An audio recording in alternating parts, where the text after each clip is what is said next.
प्रिय छात्रों, मिथिलेश ज्ञान एकेडमी में आपका हार्दिक स्वागत है। आज हम लोग पढ़ेंगे प्रश्नावली 6.4 का प्रश्न क्रमांक 1, जिसमें दिया है मान लीजिए त्रिभुज ABC समरूप त्रिभुज DEF है और इनके क्षेत्रफल क्रमशः 64 सेंटीमीटर स्क्वायर और 121 सेंटीमीटर स्क्वायर हैं। यदि EF बराबर 15.4 सेंटीमीटर हो तो BC ज्ञात कीजिए।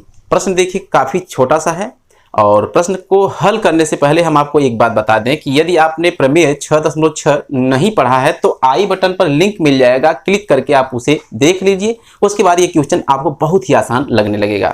तो इस प्रश्न को हल करने के लिए उसी प्रमेय 6.6 का हम इस्तेमाल करेंगे और प्रमेय 6.6 हमसे ये कह रही है कि दो समरूप त्रिभुजों के क्षेत्रफलों का अनुपात इनकी संगत भुजाओं के अनुपात के वर्ग के बराबर होता है। तो कहने का मतलब उसी का प्रयोग हम यहां पर करेंगे। तो सबसे पहले हम अपने हल में उस प्रमेय को दर्शाते हैं। यहां पर देखिए त्रिभुज ABC त्रिभुज DEF के समरूप है। तो एरिया का मतलब क्षेत्रफल होता है, तो लिख देंगे यहां पर एरिया ऑफ त्रिभुज ABC इसके बटे एरिया ऑफ त्रिभुज DEF यह बराबर होता है किसके?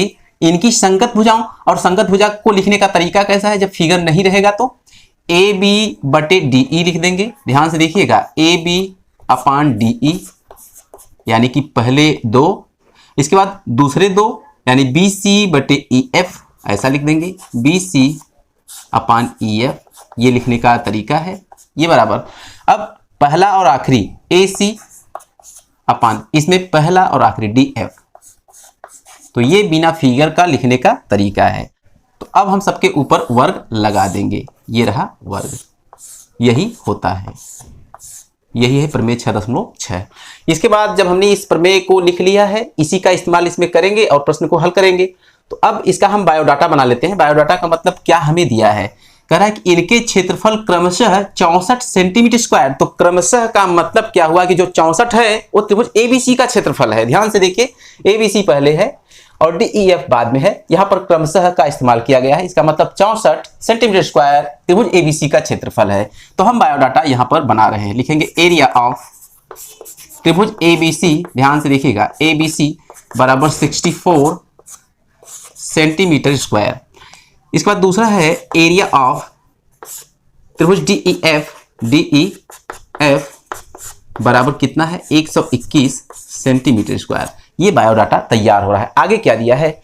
यदि EF बराबर 15.4 सेंटीमीटर, तो यहां पर हम लिखेंगे EF बराबर के नीचे बराबर 15.4 सेंटीमीटर हो तो BC ज्ञात कीजिए। तो यहां पर हम लिखेंगे BC बराबर क्वेश्चन मार्क। तो ये रहा पूरा का पूरा बायोडाटा और ये रहा प्रमेय 6.6 का इस्तेमाल होने वाला।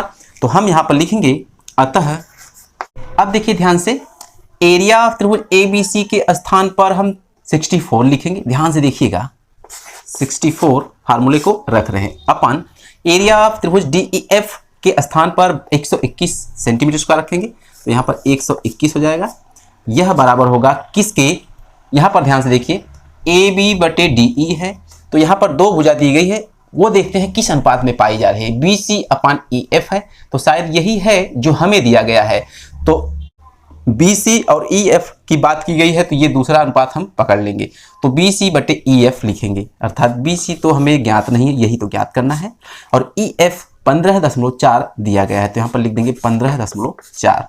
इस पूरे का वर्ग हम लगा देंगे क्योंकि इसका वर्ग है। तो देखिए, अब चूंकि यहां पर वर्ग है, तो जब हम दोनों पक्षों का वर्गमूल लेंगे तभी तो जाके वर्ग खत्म होगा। तो नीचे लिखेंगे दोनों पक्षों का वर्गमूल लेने पर।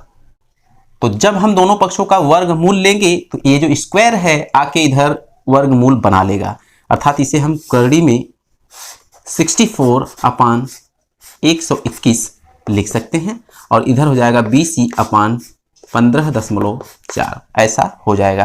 देखिए 64 का जो वर्गमूल होता है शायद आपको पता होगा, उसका 8 होता है और 121 का जो वर्गमूल होता है 11 होता है। तो हम लिख सकते हैं या 8 बटे 11, यह बराबर होगा BC अपान 15.4।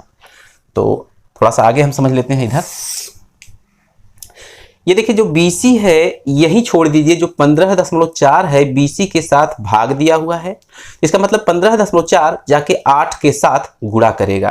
तो BC को हमने वहीं छोड़ दिया, लिख देंगे या BC मान लेते हैं वही है अपने साइड में, तो बराबर हम लिखेंगे 8 गुणे 15.4 और बटे में जो था वही रहेगा, 11 था तो 11 ही रहेगा।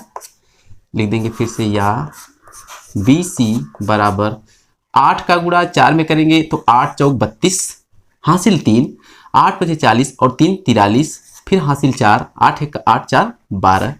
तो कुल मिलाकर यहाँ पर लगेगा दशमलव बटे 11 रहेगा ही।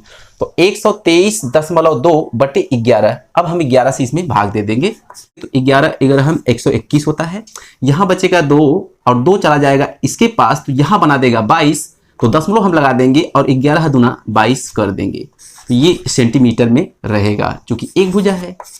तो यही है BC का मान और इसे हम आगे लिख सकते हैं आंसर। क्या लिख देंगे? आंसर। यही है इसका आंसर, यही है रिजल्ट। तो जैसा कि आपने देखा क्वेश्चन काफी आसान था, केवल और केवल प्रमेय 6.6 का इसमें इस्तेमाल किया गया है। तो आज के वीडियो में बस इतना ही, फिर मिलेंगे अगले क्वेश्चन के साथ अगली वीडियो में, तब तक के लिए धन्यवाद।